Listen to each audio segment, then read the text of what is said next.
Bonjour à tous. Le sacrement est-il magique? Telle est la question que nous allons aborder, qui est une question un peu caricaturale.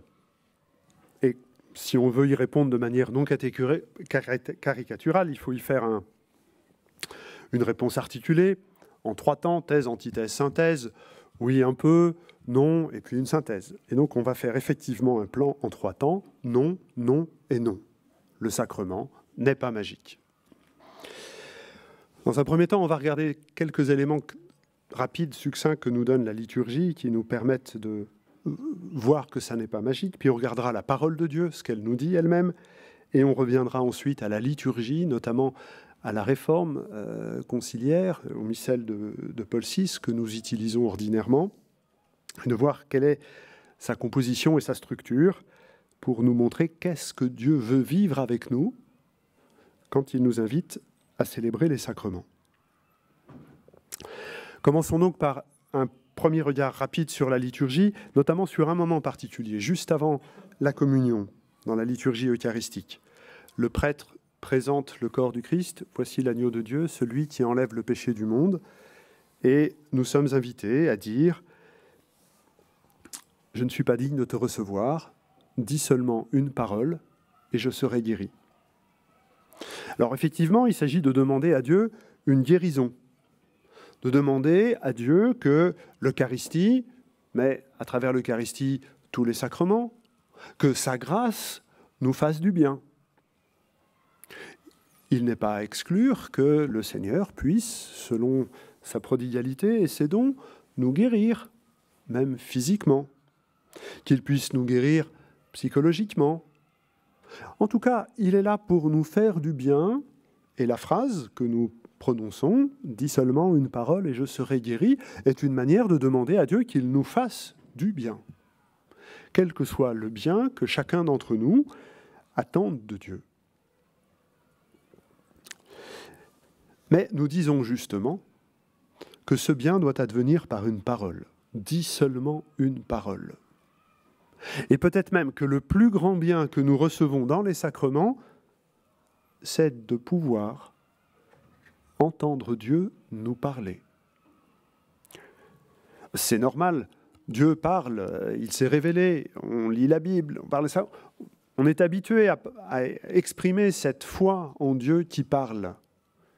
Il nous faut aussi redécouvrir le côté merveilleux, extraordinaire. Nous croyons en un Dieu qui nous parle. Non pas qui dit des choses, non pas un Dieu bavard. On lui reproche plutôt d'être trop silencieux. Mais un Dieu qui vient à la rencontre de chacun et lui dit ce qu'il a à lui dire, parce qu'il a tout dit en son Fils Jésus. Maintenant, l'Esprit Saint peut permettre à chacun de recevoir de manière personnelle, actuelle, la parole que Dieu veut lui adresser à lui. Rentrer dans cette merveille, c'est la première étape de toute guérison.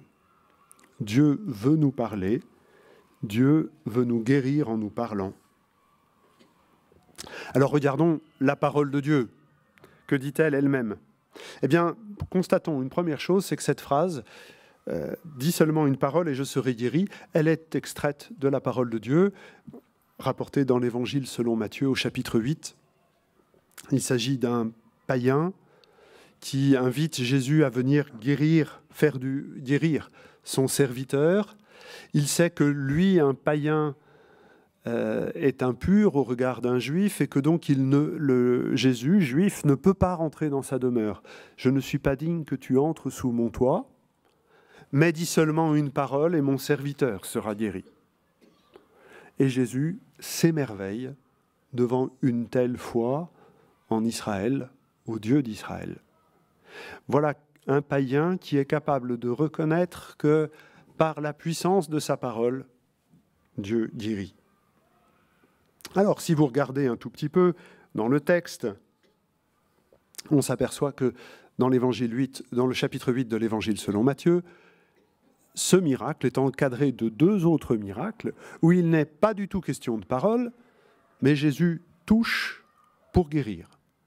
il touche un lépreux, et le lépreux en est guéri. Il touche, en imposant la main, la belle-mère de Simon-Pierre, et celle-ci également s'en trouve guérie. Alors, là, on pourrait parler de magie, d'une certaine façon. Il suffit de toucher le Seigneur Jésus pour que les choses aillent bien. Pourquoi donc insister sur la parole ? Regardons déjà ce que Matthieu nous rapporte en nous disant que Jésus a touché. Il faut se rappeler une chose, c'est que quand un homme touche un lépreux, il se trouve lui-même rituellement considéré comme ayant contracté la maladie. Il se trouve lui-même lépreux. Donc quand Jésus touche le lépreux, il en devient lépreux. Sauf que là, c'est le lépreux qui est guéri. Autrement dit, il y a une contagion de la sainteté de Jésus qui est plus importante que toutes nos lèpres, prises au sens métaphorique, que tout ce qui vient atrophier notre humanité. Le contact avec la sainteté de Jésus est un contact qui restaure l'humanité, qui guérit. Dans le deuxième miracle, celui de la guérison de la belle-mère de Simon-Pierre, Matthieu commente, en citant relativement longuement, un poème du serviteur, du livre d'Isaïe, « Il a porté sur lui nos infirmités ». Le serviteur de Dieu est celui qui porte les infirmités de l'humanité, du peuple. Et c'est ce que fait Jésus en touchant les personnes malades. Il les porte sur lui. Et c'est donc en portant sur ses épaules, et de ça on s'éloigne du coup cette fois-ci de la magie, c'est en portant sur ses épaules nos maladies que Jésus nous parle et nous guérit. Mais la guérison qu'il nous donne, c'est d'abord la sainteté. Ce que Jésus donne par contagion, par contact physique. Et on ne peut pas ne pas dire que le sacrement exclut le contact physique. On le touche, le corps du Christ. On le mange. Dans ce contact se déploie d'abord la contagion de la sainteté. Cette contagion de la sainteté, elle est là parce que Jésus a pris sur ses épaules nos infirmités et qu'il vient nous parler à cet endroit-là.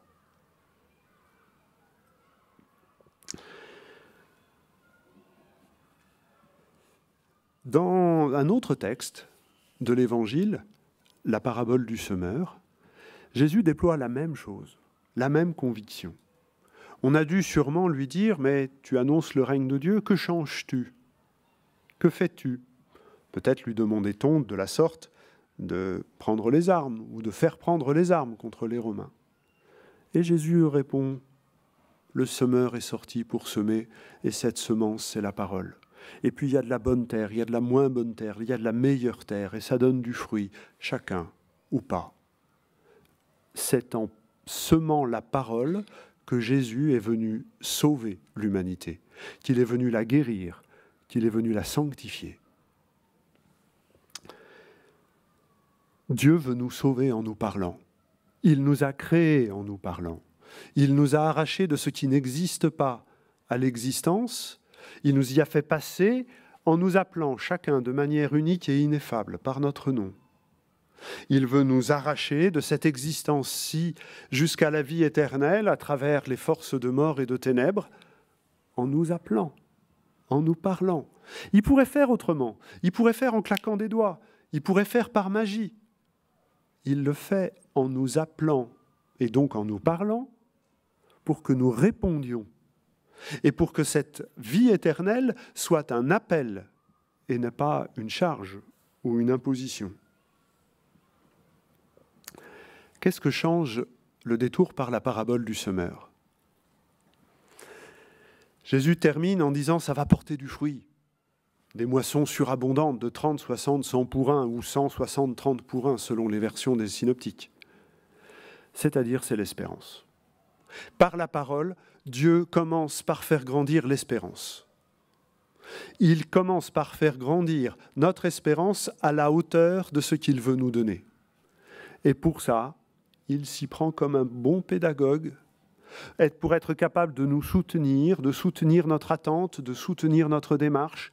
Il donne ce dont nous avons besoin pour grandir en espérance, jusqu'à ce que nous espérions la grandeur de ce à quoi il nous appelle.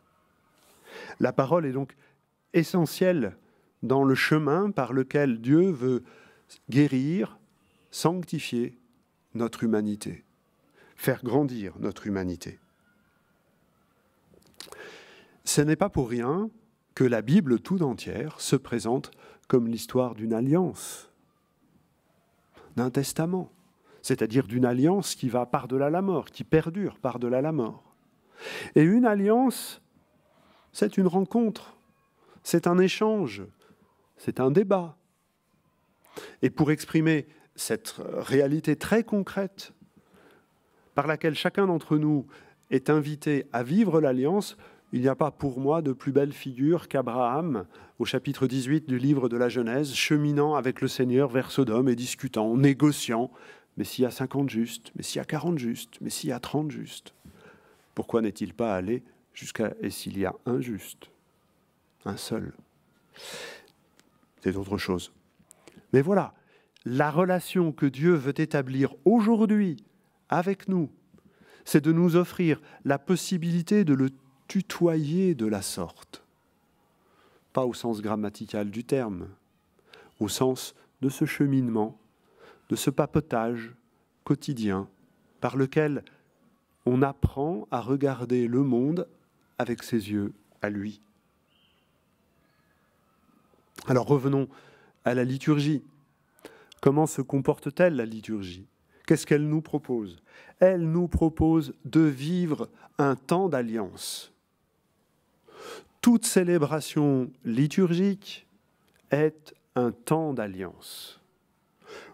On va s'attarder sur quelques éléments de la réforme induite par le Concile Vatican II, sachant qu'après le Concile, il y a eu d'autres éléments de réforme, ça ne s'est pas figé, bien évidemment.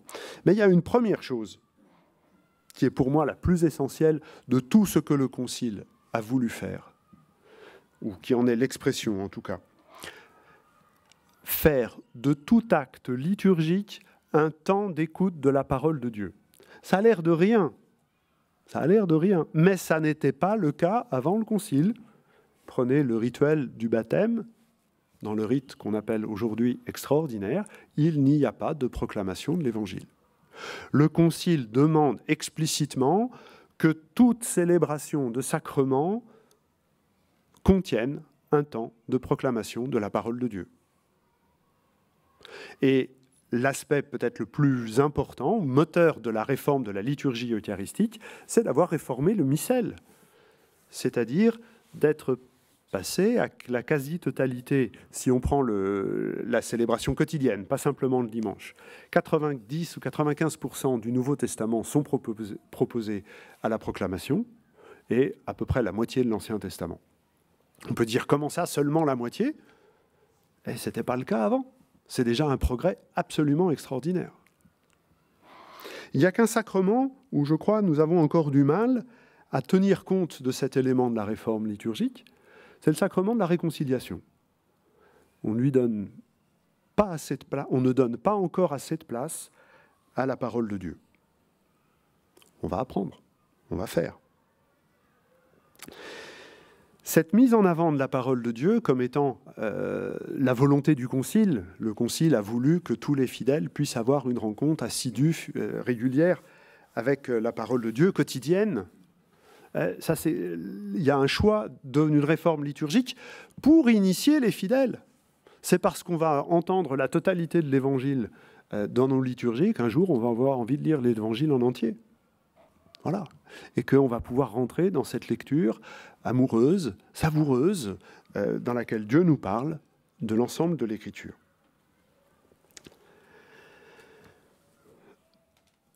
Deuxième élément de la réforme liturgique, qui me semble correspondre à cette volonté de parler, de vivre, ne dis seulement qu'une parole et je serai guéri, c'est le fait d'avoir retourné les autels, d'avoir permis que le prêtre célèbre face à l'Assemblée. Ce n'est pas simplement plus simple, ce n'est pas simplement plus facile, ça n'est pas forcément plus simple et plus facile. C'est une conviction théologique sur ce qu'est la nature même de l'acte liturgique, à savoir un dialogue entre l'Église et son Seigneur. Quand le prêtre, au début de la célébration, dit « Le Seigneur soit avec vous et avec ton esprit », ce dialogue de salutation entre un homme et une communauté qu'il préside, c'est ouvre le temps de la rencontre entre l'Église et son Seigneur. Et tous les acteurs de la liturgie, les personnes qui vont venir offrir une lecture, les personnes qui vont animer les chants, les musiciens et d'autres, s'il est bon d'appeler plusieurs personnes, c'est pour que chacun se sente impliqué dans le service de ce dialogue entre l'Église et son Seigneur. Et ça contribue, bien évidemment, à permettre à toute la communauté de vivre, et à chacun de vivre, ne dit seulement qu'une parole et je serai guéri. On est en face du Seigneur et on le reçoit, et on reçoit sa parole. Autre élément de la réforme liturgique qui contribue à l'établissement de ce dialogue et qui fait de la liturgie une initiation à l'écoute de la parole de Dieu, pour une guérison, c'est le fait de donner la possibilité des langues vernaculaires, donc de ne plus utiliser systématiquement le latin, voire de ne plus l'utiliser du tout. Quel est l'intérêt de ça? C'est d'abord de permettre aux gens de comprendre la parole de Dieu, parce que dit en latin, ça va être un peu plus difficile, mais on aurait pu dire on va garder les prières en latin, on va garder la prière eucharistique, on va garder l'acclamation du Sanctus en latin. Je l'appelle encore le Sanctus, comme quoi ça nous colle. Mais justement, la sagesse de la liturgie, c'est de pouvoir prendre des expressions bibliques qui viennent de la parole de Dieu pour qu'elles puissent être chantées par la parole, par la communauté, comme réponse à la parole de Dieu. Dans la Bible, Dieu nous parle et nous donne les moyens de lui répondre. Et le trésor liturgique que constitue le missel de Saint Pie V, c'est justement à travers les siècles, et c'est un travail nécessairement séculaire, d'avoir pu créer des harmoniques entre le texte biblique de la Vulgate, la meilleure traduction qu'on ait jamais faite, et l'ensemble des hymnes, antiennes, oraisons, prières qui structurent la liturgie.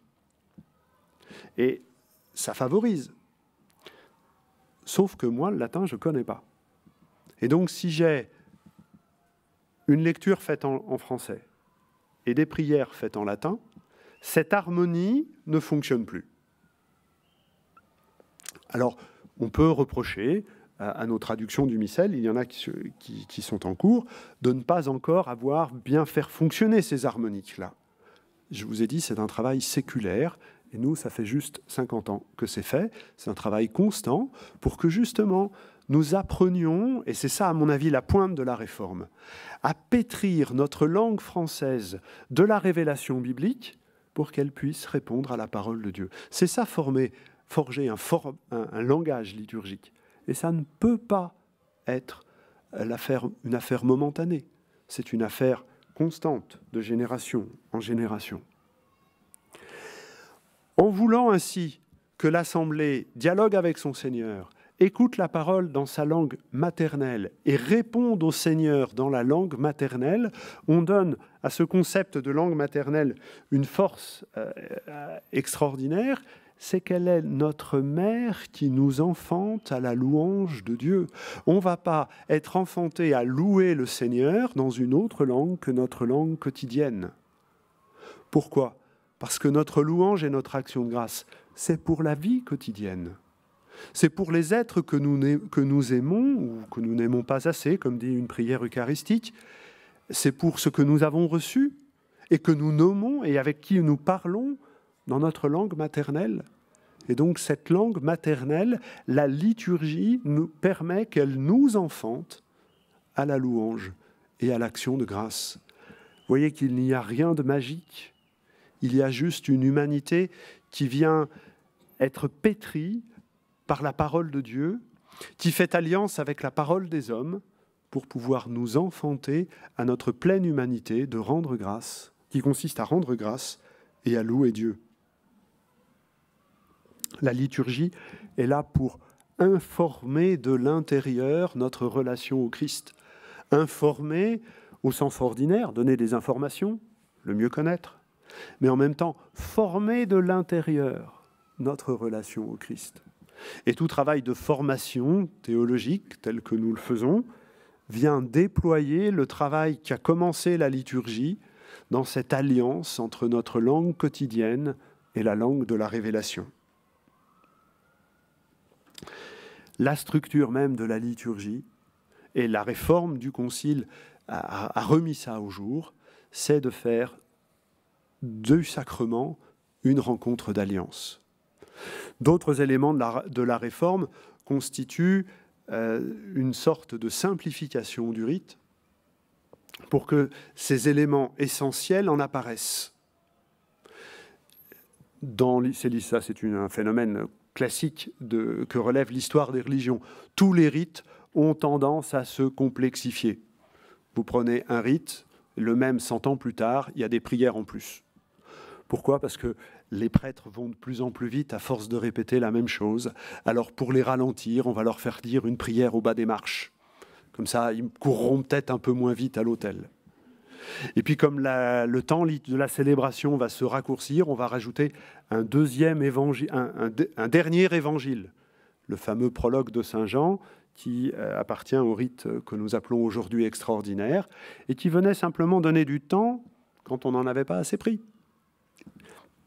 Pourquoi l'avoir supprimé ? Non pas parce qu'on ne veut plus prendre de temps, mais parce que, justement, on a voulu remettre les éléments composant la liturgie comme étant la célébration d'une alliance.